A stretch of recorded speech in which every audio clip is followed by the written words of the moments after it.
All right, everybody, we are back for our final game of the day here in the loser bracket semifinals. We will be watching Man-Eating Cabbage versus AB5, and I am looking forward to this game for sure. AB5 coming victorious over Basic Beaches in the last game, an amazingly close game, and first time for us seeing Cabbage, and good luck to them as well.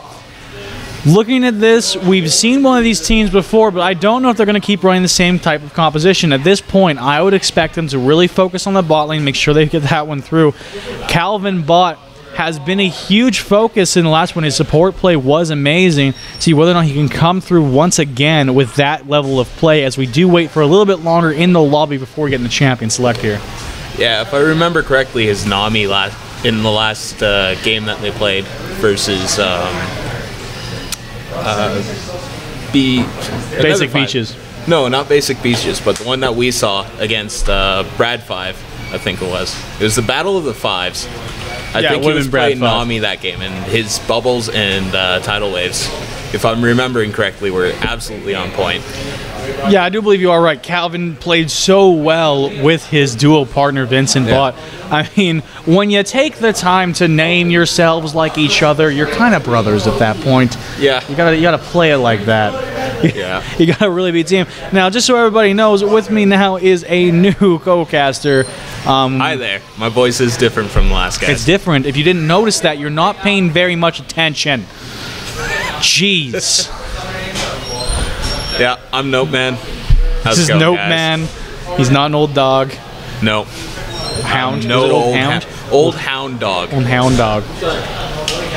Isn't hound and dog is the same thing though? So isn't that like a redundant name? Well, a hound is a different type of dog. Is it a breed? Okay. Yeah, it's not a specific breed, but it's like a category of dog. Right? A category of breed. It's like a sub-species. Whenever somebody says hound, I think of like the old hunting hounds, like the bloodhounds. Bloodhounds. Right on. Terriers, all that kind of stuff. More relevant to League of Legends, the champion select screen.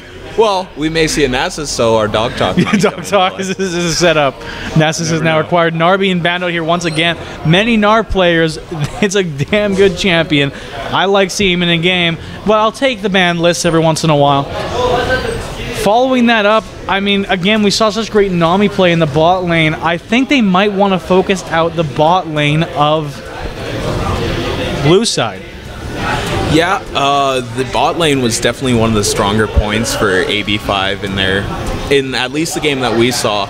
Unfortunately, we couldn't catch the Basic Beaches game. But Zed being the ban, though, focusing on the mid lane, I'll see whether or not they want to put anything else into the bot side. We haven't seen Braum, I think, at all today. No. And definitely a huge pick.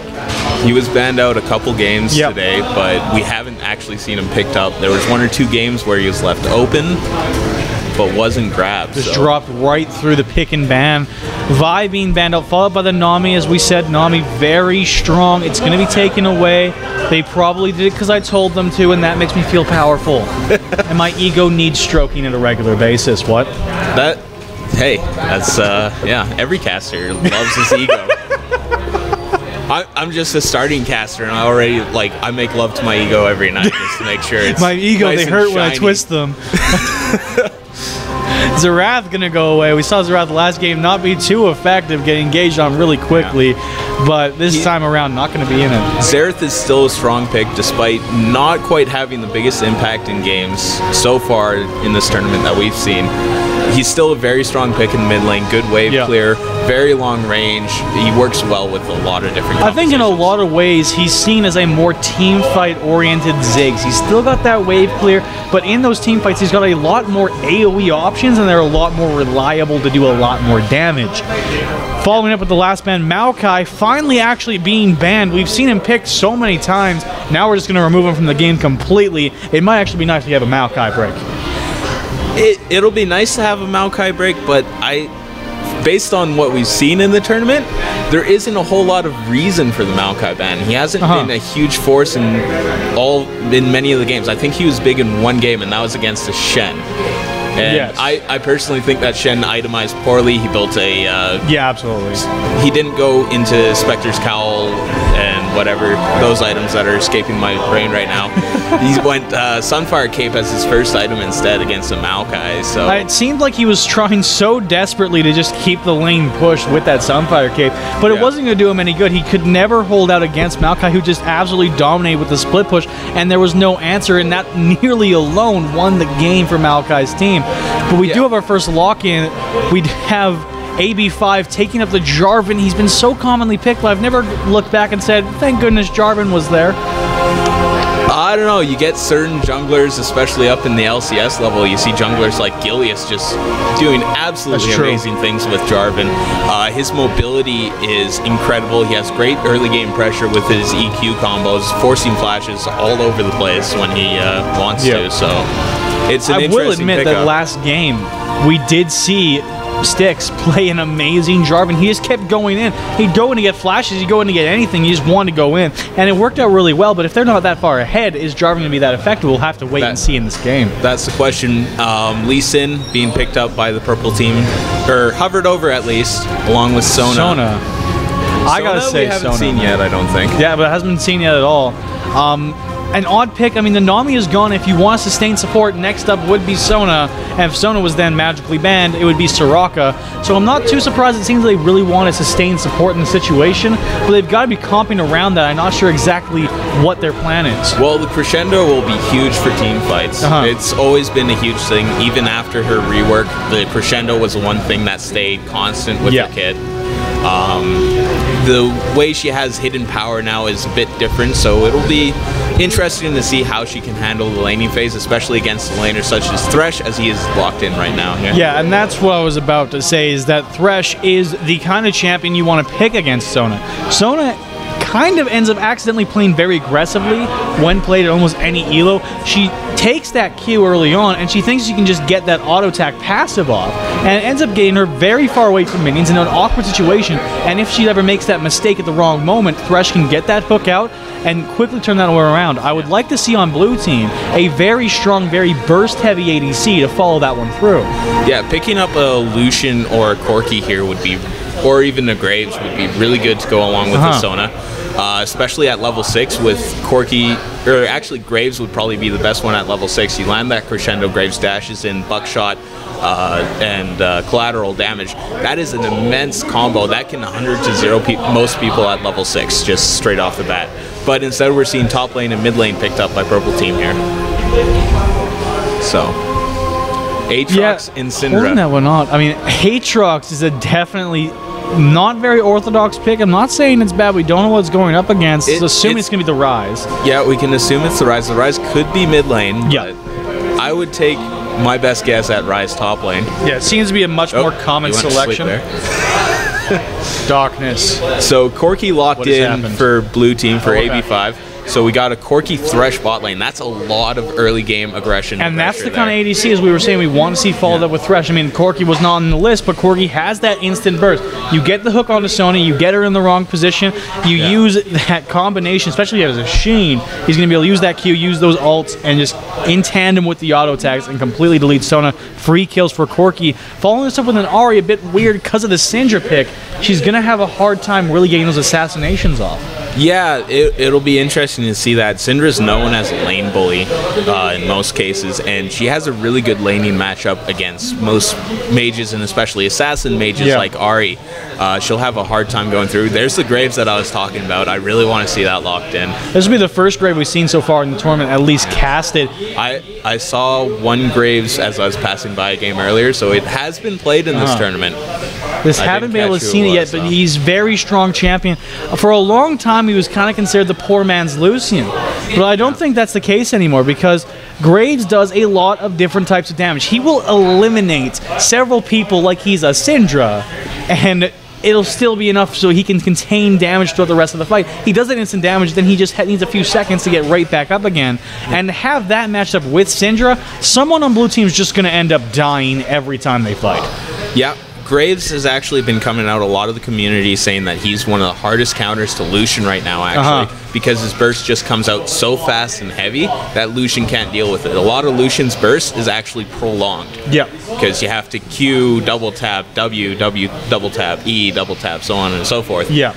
Whereas Graves is, I'm in your face now and eat some shotgun. It's very quick, and that's if Graves can just annihilate Lucian from having any ability to follow up and deal with the auto attacks that would follow, he's not going to be able to keep going in. On this case, though, Corki's very different. It's actually a very similar case because Corki as well is the extended damage between his rockets, or switching between your rockets and your true damage auto attack. You mostly do that prolonged burst damage. I do agree with you to a point, but I definitely see Corki occasionally when he's got the large rocket and he's got his Q up. Yeah. He just uses that very quickly, even without getting the sheen off, and he'll do a ton of damage. Oh, yeah. And when you're against a Sona, it's to squish your support. You can kind of still have a burst champion, even though he's got less overall burst, so it's going to be up to Graves to really make sure that he keeps up despite the health differentials and really uses that sustain to dominate the lane. They've got to draw out these fights.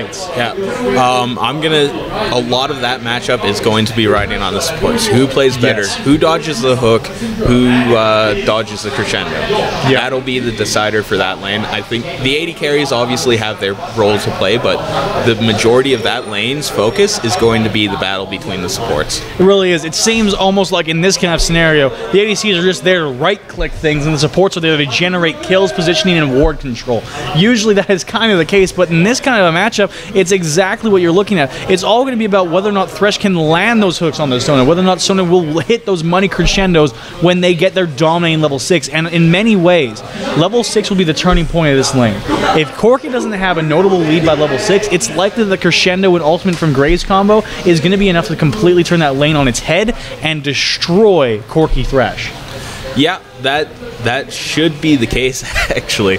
If Sona Graves manages to sustain through level 6 or even gets a really good gank from Lee Sin here early on, then it's going to Corki Thresh is going to have a hard time in that lane.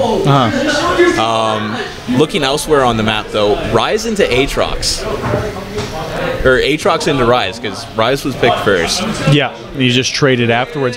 Odd, isn't it? Yeah, I honestly don't understand this one myself, because I would feel that Ryze would be a counter pick here. Aatrox does have the gap closers, but for the early laning, Ryze should dominate, and Ryze is not a character that you want to have dominate in the lane. And that's the biggest thing, is that Ryze, even if he doesn't just remove Aatrox completely from the lane, all he has to do is farm. If Ryze farms up and Aatrox farms up and there's no kills exchanged, Ryze won the lane. That's all he wants to do. Normally, Ryze is notorious for not really dominating lanes. He just pokes them out and hopes to get the win with CS later on. But in this instance, Aatrox has so few faculties to really deal with a Ryze, and with that Rune Pism just being a complete shutdown of Aatrox's entire kit for that duration, it's going to be so hard for him to keep up in CS or generate any kind of kill pressure, because his only help would be a Lee Sin jungle. And if you want to talk about junglers, you can't always rely on to level 6. You can talk about Lee Sin. Lee Sin does have a lot of early pressure with his damage, and yes, the CC is there from Aatrox. With if he lands that knock-up and the slow, Ryze will have to burn Flash. Absolutely has to burn Flash. But if he misses that... Well, assuming Lee Sin's there. Assuming Lee Sin's there, yeah. Even without Lee Sin there, if Aatrox manages to stay relatively healthy until level 3 and not get poked out too much, he could all in at level 3, I feel. With that passive. With the really passive, with the knock-up, with the bonus damage from Bloodthirst, Blood Price. And he can really give Ryze a run for his money in a straight-up fight. Yeah, and let's take a quick look here as we're about to get onto the Rift at the mid lane matchup. Ahri and Syndra once again. Normally you see Syndra get a little bit of love from the jungle level 6, and Lee Sin absolutely one of the junglers that can do that. Ahri, on the other hand, at level 6, Jarvan's not going to be the most guaranteed kill. So I would definitely, if I was Ahri, look to try and get some kind of pressure with J4 in that mid lane before level 6. Get rid of Syndra between levels 1 and 5, get a good bit of damage down, and then be able to control the game from there. Because if you let get to level 6 and both junglers come, ultimately the advantage goes over the red side. Yeah, at the level 6, I would give it probably to red side, just from the damage that Syndra puts out and the Dragon's Rage kick. Pre-6, though, Jarvan's got so much more ganking pressure than Lee Sin. So it's all a matter of like, as we were saying in the bot lane, it's all about what the early level 1 do. aggression actually gets a flash out of Sona. Great reaction by here because that charm was a kill. That charm was a kill, but at the same time, it was also a burnt flash. That is incredibly crucial for this bot lane matchup. As we said, now if a hook lands onto Sona, can't get out. She is done. She is dead. She is one of the squishiest supports she has, or squishiest supports, let alone characters in the game. She has one of the lowest base healths at level 1. Blech. She's very killable, which is why she had to flash and snare. She wasn't getting out, she wasn't going to heal herself. She was, again, and that's the thing I was saying earlier. Sona gets awkwardly aggressive when she can't be. You have that cue and you think, oh, I'm just going to walk up to this rise and use my passive on him from the queue. But it doesn't work. You get Rune Prison and you get caught by a charm and you're dead.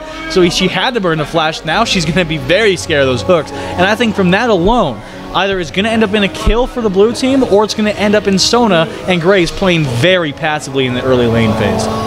Yeah, that was so huge. Like, it's such a little thing, but it's going to be such a big advantage for blue in the start of this game for AB5.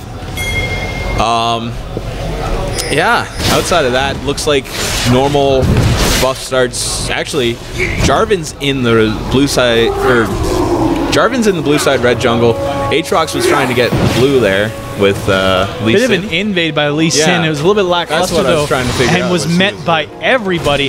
Now look at this rotation. This is by blue team called a 2 in the center rotation. They really want to allow Thresh to constantly roam around, and their decision to do that actually stopped that invade. They couldn't get that buff because they decided to say, we want a roaming support, and that's the kind of rotation they've made here. Usually the counter rotation to this would be to send your bot lane to the top lane and then send Sona down towards the mid laner to help out, so you'd have Graves in the top, Aatrox in the bot, and Sona in the mid with Shyvana, Syndra. But that does not look like you're really loving that Shyvana name. Syndra and Shyvana and Sejuani just kill me, I'm telling you. On the inside, I'd cry all the time. But so the top lane matchup, Aatrox is managing to push in here. Not too much of a surprise against the Rise. Since he started. Look with at this rotation onto the bot lane.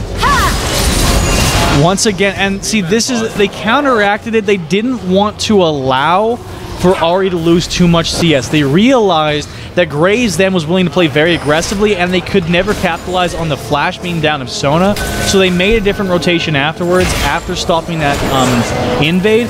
Decent and wise, but they've got to make sure it doesn't hurt them too much in CS, and it looks like right now Ahri's taking the blunt of that effect. Yeah, that's going to really put her behind. Not only is she missing some CS, she missed a little bit of experience. Here comes J4 to counteract that, though the charm will land as well as the entire over deception. There goes the ignite, and it should be enough to get a kill actually for J4. I believe he got that with the red buff.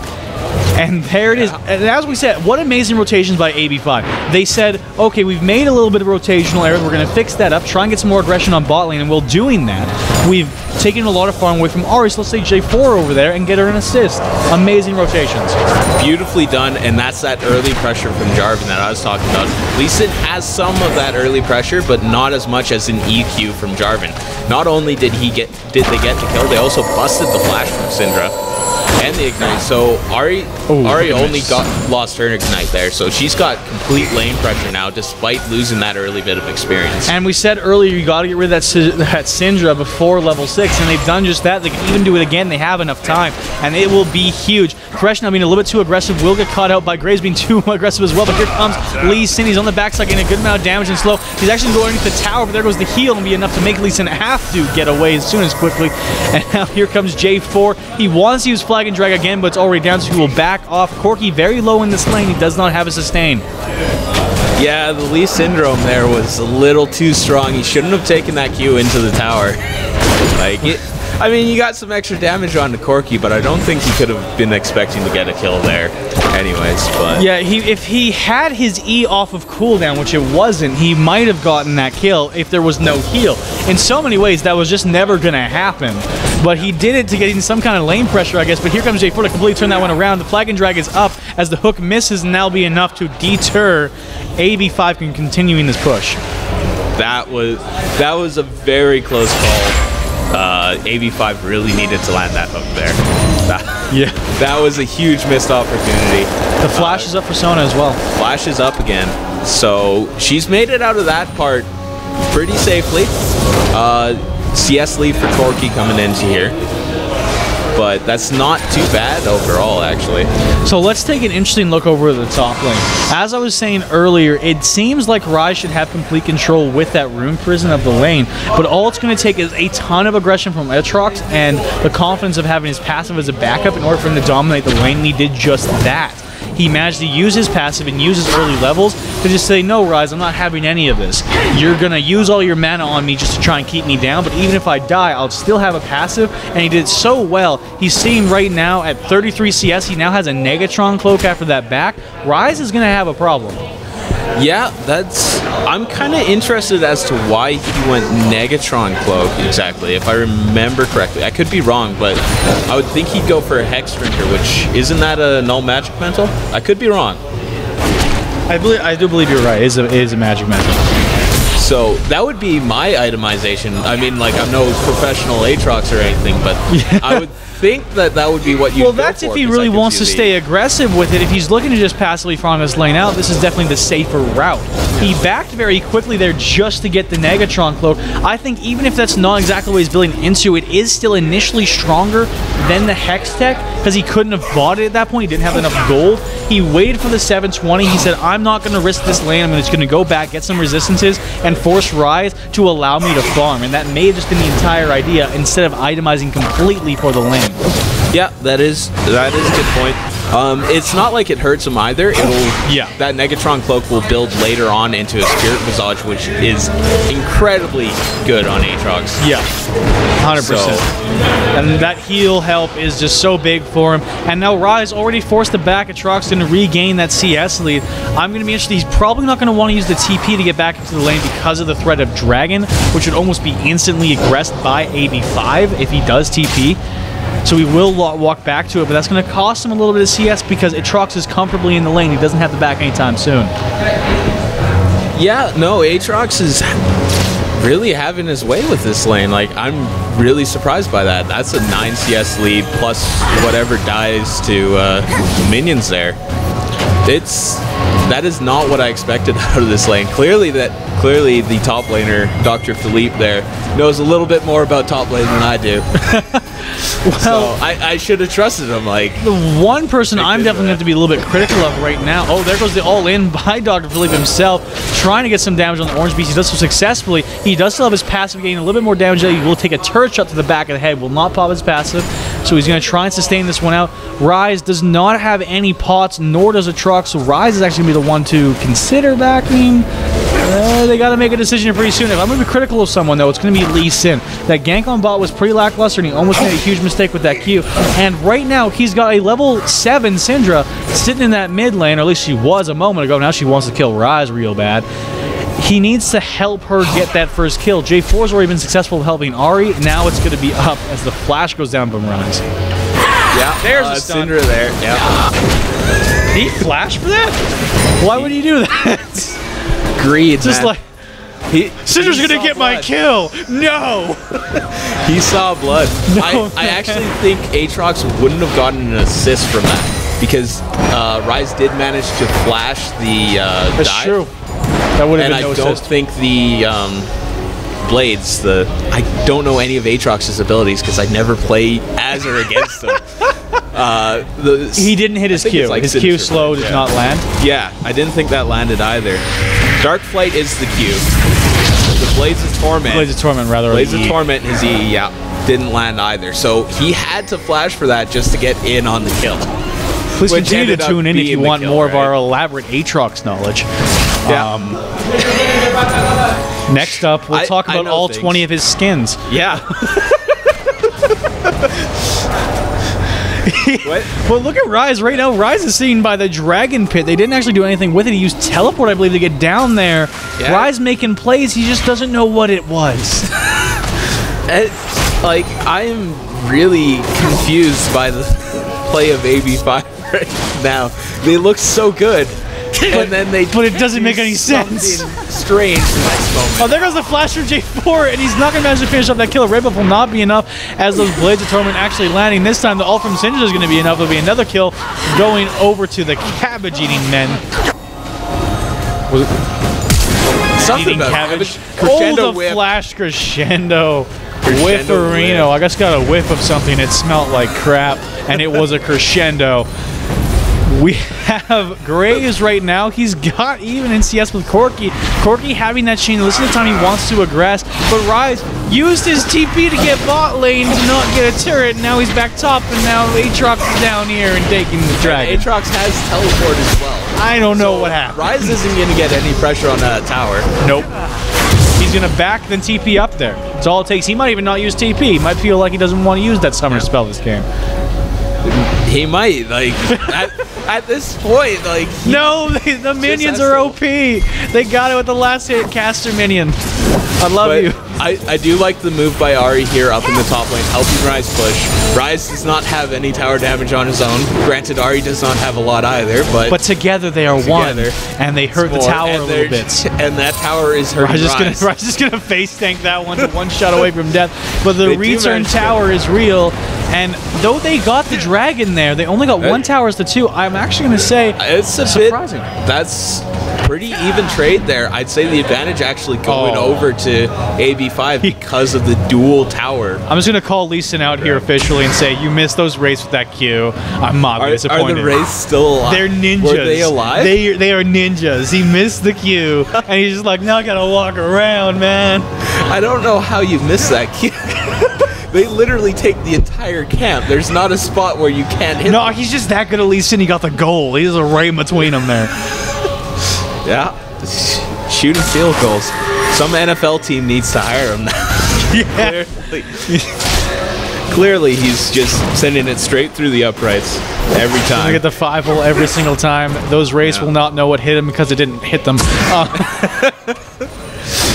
All right, bad jokes aside. Nothing but zeros are sitting on this bot lane. This has been a very passive bot. Corky finally managing to get some kind of a CS lead, so he is a little bit bigger than Graves. And now we have a 4v5 underneath the tower. Sorry, a 3v4 underneath the tower. The tower coming to make it a 4v4. The crescendo will land only up to 1 as Ahri now a bit of absolute gets kicked away by Lee Sin, who once again escapes with basically no health, and 2 kills will go down in favor of the red side. That was a sketchy situation which magically turned out in their favor.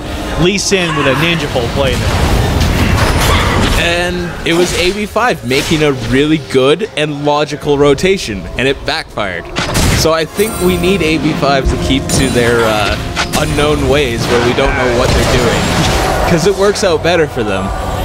Quick, AB5, have Rise go stand next to the enemy inhibitor.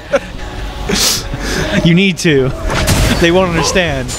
But yeah, no, that we saw an early game from Jarvan, and after that, nothing. They made that really interesting early game rotation, backed away from the lane swap. They didn't really want to risk that one. Then they got Ahri, who was then behind because of the rotation, ahead with that assist. And then nothing else interesting happened. Rise made a couple teleportation errors. It's now sitting at 0-2. He still doesn't have the Roa finished. Whereas Aatrox already sitting on the cowl. He's got control of the split push whenever it may happen. Yeah, no, it started off so well for Blue Team here. Like, there isn't a whole lot to say outside of they done goofed. Done goofed. Thresh, though, he's not looking to goof this one up. He does have J4 there right with him. He's not going to land the hook. Ahri's on the side there looking. If it didn't work the first time, logic means it's going to work absolutely perfectly the second time because there's no TP this time. And they're going to push right into this turret. This is how they decided they're going to rotate for this turret. That's what this rotation is. It's not an aggressive rotation to get kills. It's an objective rotation, and by doing what they're doing right now, it will be very successful. So, yeah, they are. Oh, this charm will land, but the hook will not. Oh my goodness, Calvin bot, after we said earlier last game, his Nami play was so amazing. This game just short on amazing Thresh play, but here we have Sona being locked up. No one can really get to him because of the Jarvan ultimate, but it will be enough to allow Orange Beast to get his first kill. He's now 1-2 as they start pressuring this bottom inner turret. Yeah, no, this is well rotated by AB5 here. Rise should be teleporting up to the top lane right away. There is a massive minion wave on that tower. If he can get a cannon minion teleported onto, which he's not, they could have probably taken the top inner turret there.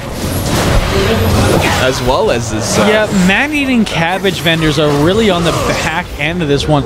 After some decent laning by Aatrox, a pushed lane by Graves, and overall, what would kind of be a 1 lane by Syndra, they're not really making that into proper rotations. They're reacting to the rotations of AB5 so well, but here comes Atrox's engage, as well as a Crescendo's going to hit a few, and down goes Rise to the Lee Sin kick. Now Thresh on the backside is a great play, but it's not going to equal any kind of kill, as Syndra's still aggressing after getting a 2-for-0 trade. Great play there by Red side. You know, this is probably the most even game we've seen so far today. If I were to put this into international terms, this would be like Cloud9 facing any kind of Korean team. They just can't win the fights for some reason, so they go elsewhere and get objectives, and they send High to do some bullcrap shadow thing in the bot lane with Zed, which does not pan out. That was amazing. That was a great play. I love that. I was so sad when he got caught there, but back to our game. That's what it's like. And the thing is that they're going to keep making these rotations. They're just looking to get the objectives to keep the gold this even. There's a K difference because they're up 2 turrets. They're around even in dragons, and they're just sustaining after being down in kills. They don't seem to have the team fighting composition. They don't seem to be winning these fights, but they are just winning the game through rotations. They're being smarter about their map presence. Yeah, no, with all these rotations and the towers they picked up, yeah, AB5's actually got a lot more gold on their side thanks to all that, because both their mid laner and AD carry are completely destroying their opposing laner in CS. So Rise right now does have the TP, but he's not using it just yet. It's a bit late at this point. They've really got to put something down. J4 going all the way in. The TP does finally come out. I'm surprised they don't use it onto the flag, but J4 goes down right after, and Lee Sin's still going to get that dragon. Here on the backside, Rise will pick up the first kill on the Syndra as Atrox looking to go after Ahri. He does try to turn around, but only for a moment. Ahri really got him with that charm. Now, Atrox taken quite low. He does still have that passive gain healed up by Sona over the wall. At the end of the day, it is still a 1-1 trade, but Dragon goes over to the red team. Did Red really pick that up? That is well played by Red team there, actually, because they were down. They did not have the advantage in that fight. Corki with the Trinity Force is a lot more effective than Graves, who only had a BF sword and a pickaxe at that time. Yeah. He just got his Infinity Edge just now. Rise had his Roa there. Ahri had the DFG. They had the item advantage. Trox wants some blood. He's going to try and use the Dark Flight, but it's not going to be enough. Just short. He's going to try and keep closing this gap as the Flash Chin will find 2. And also J4 on this side as the passive gets procced onto a Trox. Lee Sin wants to follow this one off as Rise at very low health manages to get away on the side. And they could end up losing the tower if they're lackluster about this back end rotation. Yeah, they might actually lose the tower here if Graves doesn't try to tank it all. Yeah, it's gonna be Corki versus 5, and the tower is just gonna end up dying. Oh, so close to death, but it's actually gonna stay alive. Graves magically managing to drift away from that hook. Calvin Bot choking a little bit here as he will go down to the Syndra. Lee Sin Drone wants to hit his Q button, but he's not going to this time. Yeah, no, he doesn't do it. I honestly don't know how to call this game. Like, right now is undeniable the advantage. AB5, I'm just stuck on that dragon play because Rise was just so late on that teleport, it cost them the fight, it cost them the dragon. Yeah, absolutely. Right? And he wasn't really pushing a turret either. No, he wasn't really doing anything with it. But if he teleports in there like 3-4 seconds earlier, that could have probably been a clean ace. They should have won that fight. Yeah. And the biggest thing about that was he had such a better teleport option. He ended up teleporting to a ward a bit on the outside, and it made it so they knew when he was going to come in and could zone from it. He could have just teleported to the Jarvan flag. He had that right in the middle of the team fight, so even when he did come in, he comes in an awkward position. I think he was waiting for a better teleport target, but then he had to take it. Here in the top lane, though, Rise is willing to fight the Atrox, but he didn't know Lee Sin was there. He's coming in, but here comes the Ahri looking to turn this one around, quickly pick up the Atrox. He's going down to Ahri, as well likely will Lee Sin. Ahri with a double kill. Here comes Syndra and Sona. The Syndra Sona is going to miss, as now Rise is in a bit of a weird position. He will quickly go down to the flash, alt, and Q from the Syndra, as now the flag and drag will be enough to knock Syndra off. Ahri trying to come in on this one, but oh, the W just landed short for Syndra. Cork going to hold off. Graves in the bottom lane. Yeah, Ahri actually almost died there. The Ignite was ticking onto her, but Thresh made it just in time. Corky, please. He's going in. He can see for a moment there, but he's got those Sheen procs, and that's all it takes. Graves feeling the fight up. If he cannot just burst you down, the elongated burst is going to go over to Corky. Yeah. Graves actually, I believe, missed the collateral damage on that one. And I think he missed the first buckshot as well. That's no good. That's how you lose a fight as Graves right there. Yeah, you throw out all your damage, and if it doesn't hit anything, you're doing no damage. Graves just looks at Corky and just goes, explosions! And Corky's like over there like, dang, son. And it didn't hit him with anything. That little mustache man has got maneuvers. He does barrel rolls. I don't know if you know. I heard rumors about that. Yes. No, like Trinity Force Corky, even if he misses his spells, which is quite easy to do, his missiles are pretty small. Yeah. He's doing a lot of damage because of that Trinity Force on every auto attack after the spell cast. So even if both of them miss every single spell, Corky wins. With that, we've got to look at where the feed is for man-eating cabbage vendors. They have so much feed focused right on the Syndra. There's nothing towards Graves. There's not that much towards Sona. There's not that much towards the Trox or Lee Sin. It's really just all piled right on the Syndra. And her CS is notably behind Aura. We're talking 50 CS here. So is she being that effective with all that feed when she doesn't even have any real AP? She's got cooldown, she's got mana sustain, but that's not going to kill nobody. Well, I mean, it's clearly killing some people. Because she does have 6 kills. But yeah, no, I understand your point there. Even with the 6 kills, she is down by like 30 gold. She's up 4 kills on Syndra and she's down 30 gold. Not a whole lot, but still. Yeah. Like, that just goes to say something about Ahri's CS numbers. And it's a similar thing down in the bot lane. Graves is doing okay, but he's 600 gold down. Yeah, because he and doesn't that's what we're have talking about. They seem ahead as far as kills go. They even seem ahead as far as global gold goes almost. They're right even.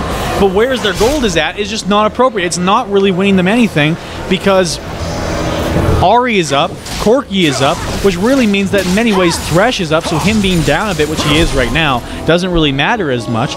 So it's really going into AB5's favor because they got the gold where they want the gold. And I gotta think one of the biggest problems here for the cabbages is that they're down in turret objectives.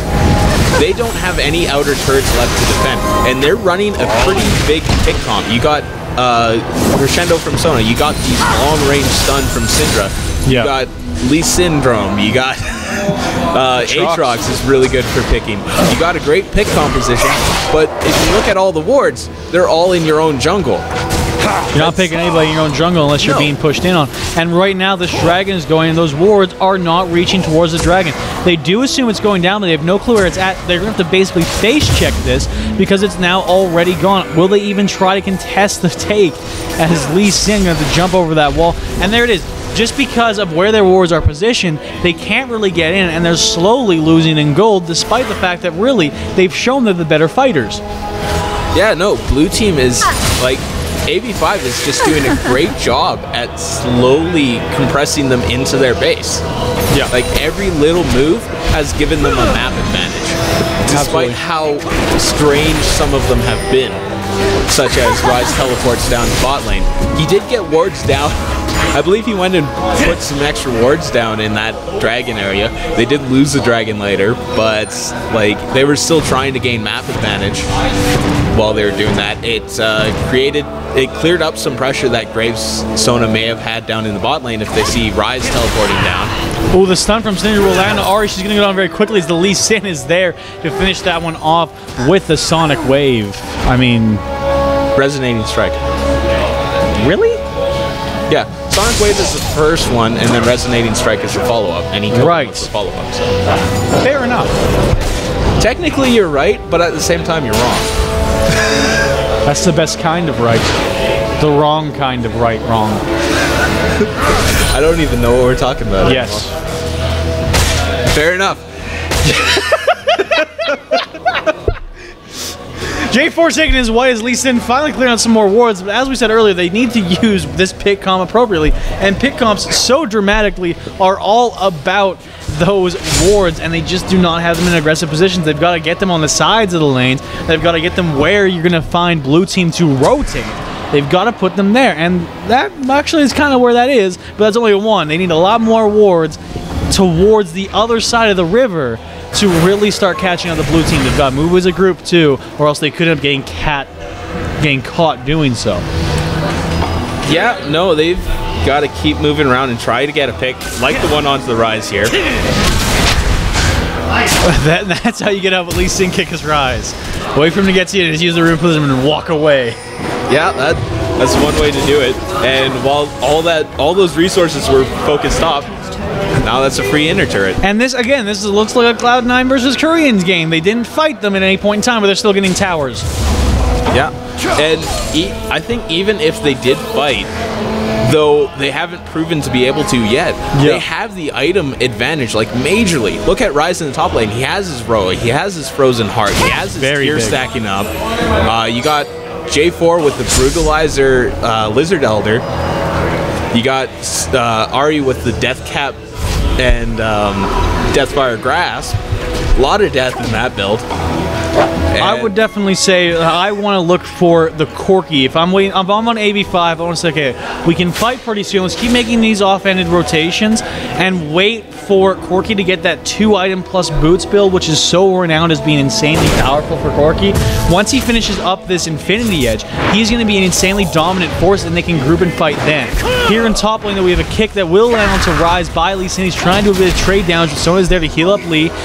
Rise right now has not got very many ways out. He's going to get hit by the slow of Frost Queens. He's taking Lee Sin quite low, but looks like he will go down just... Oh no, the minions will make that a 1-for-1 Sona heal faster blocks. That was actually incredible play by Rise there, man. Oh, the hook. I don't even have time to hand it over to you for that kill. No, the hook, man. That is how it happens very quickly. Graves has had no breaks, 0-2 and 3. He's not really even getting to get in on these kills. He's just sitting on low assists, low CS numbers at this point, and enough deaths to just be a bit sad about it. Yeah, no, it's huge. And as we were talking about before the game, Calvin bot incredibly good. And he had a bit of a rough start with some of those hooks. Rough start being about first 25 minutes of this game or so. You know? Yeah, until about 30 seconds ago. When he landed a beautiful hook.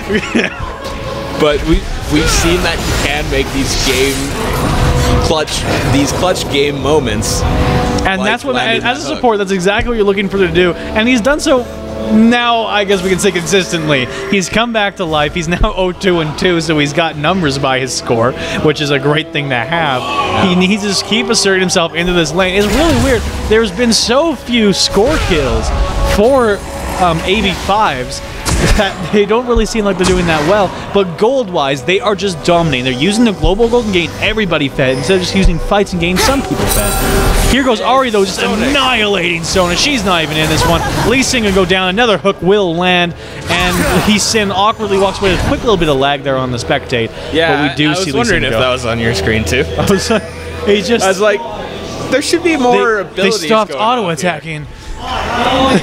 Jarvan's just like, no, let him go. Yeah. He's blind. It's rude to kill him like this. He didn't see this one coming. And the Rise teleport doesn't save the tower. Doesn't save the tower. It could 1v1 the Aatrox. He's getting quite low. The minions are definitely in favor of Aatrox, though, and Rise is going to give him the opportunity to just walk away. But, well, once again, this is happening. We have this dominating force of AB5 pushing down an inhibitor turret.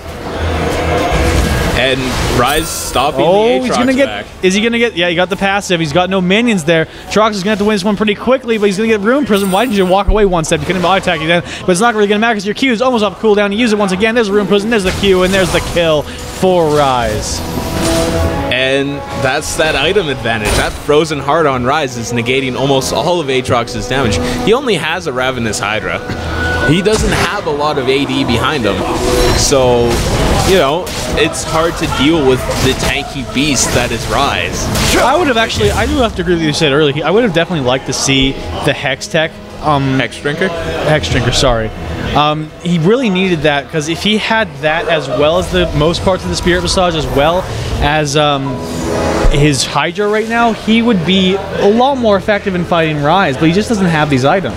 Yeah, and we saw him doing extremely well in the laning phase. I think if he went for that Hex Drinker, he would have pushed down Rise incredibly hard. He could have just spent all of his time up in the top lane, let your team fight 4v4 without you, focus on that split push, focus on keeping that Rise down. That Rise can't teleport if you stay on top of him. You can interrupt his teleport with a Dark Flight.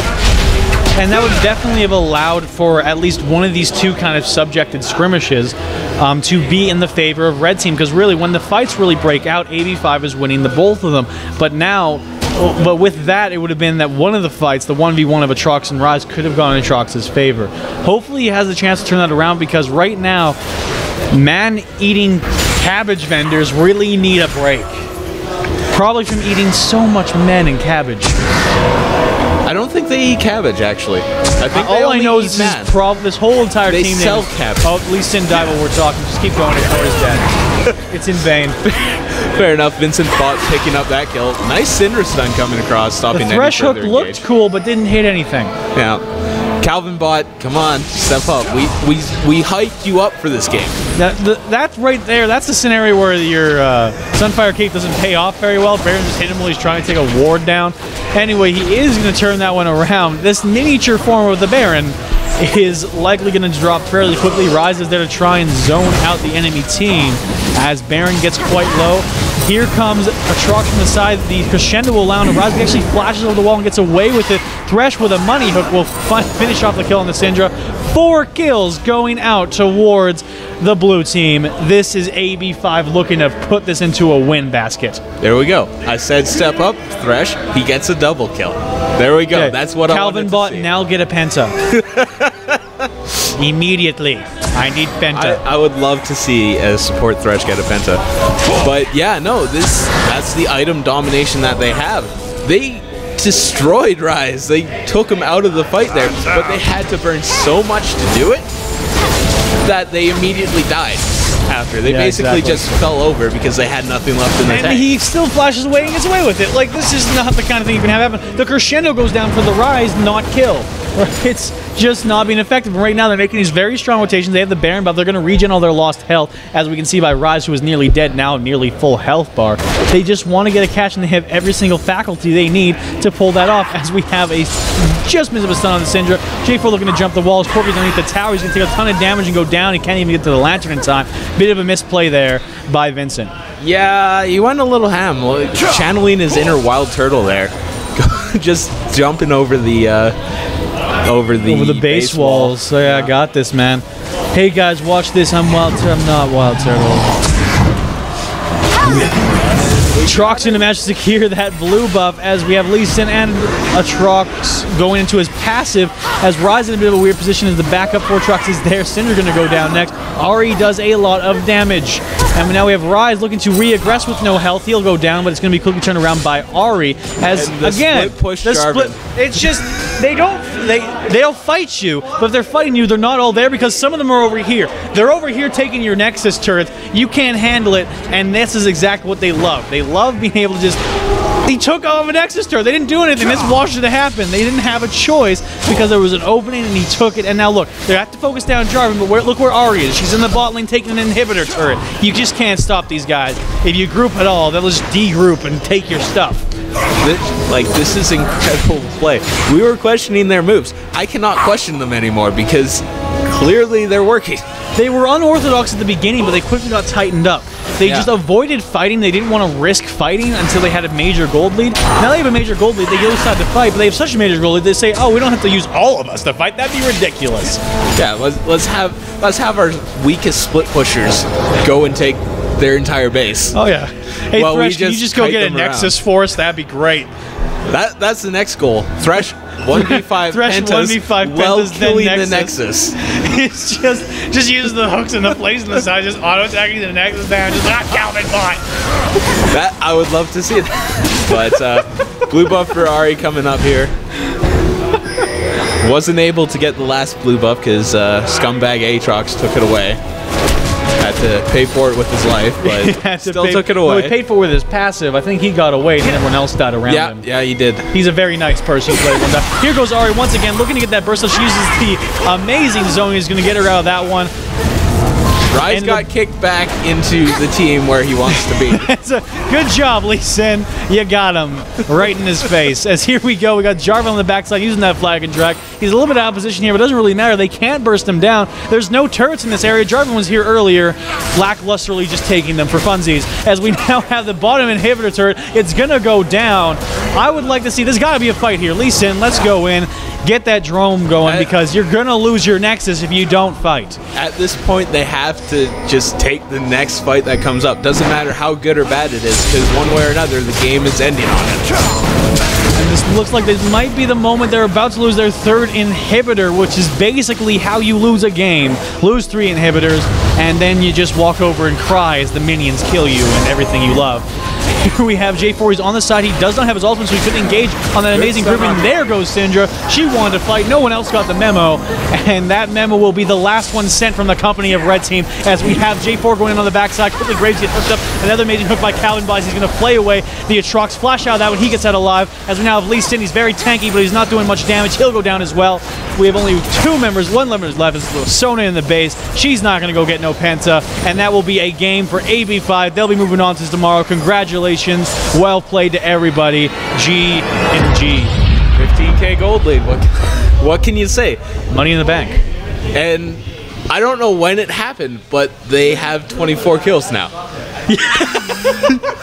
We were sitting at like 9 kills till 11 for like 20 minutes. They didn't fight, and that's the thing. They used that kind of smart rotation to just say, if we fight you, we're still gonna get something. So that way, if we lose, we still get objectives. If we win, we get kills and objectives. It's the best way to fight, and they did so effectively that they allowed it to be basically their calling card for winning this game. They're gonna move on to tomorrow. It looks like they will be playing Tower Dive Gaming in their first round. A very hard matchup, as we saw from the game before this one. I'm looking forward to AB5. Yeah. AB5, congratulations. We're moving on to tomorrow. Thank you all for joining us. I'm saying today. AB5 for the tournament, man. Like, those rotations. Monte Cristo. Monte Cristo would just be, like, all over those rotations. Like, it's just like, oh, rotations. He's gonna love it all. That is it for today's game. Congratulations to the 6 teams who are still in it. Epic Memers. Stanford's Broken Sticks, Tower Dive Gaming, and AB5. You've all done insanely well. We'll see you all tomorrow. Thank you for joining us. Once again, I'm VG Kane. With me for the last game has been Nope Man. Nope Man, and we will be back tomorrow. Thank you. Oh no! You wish.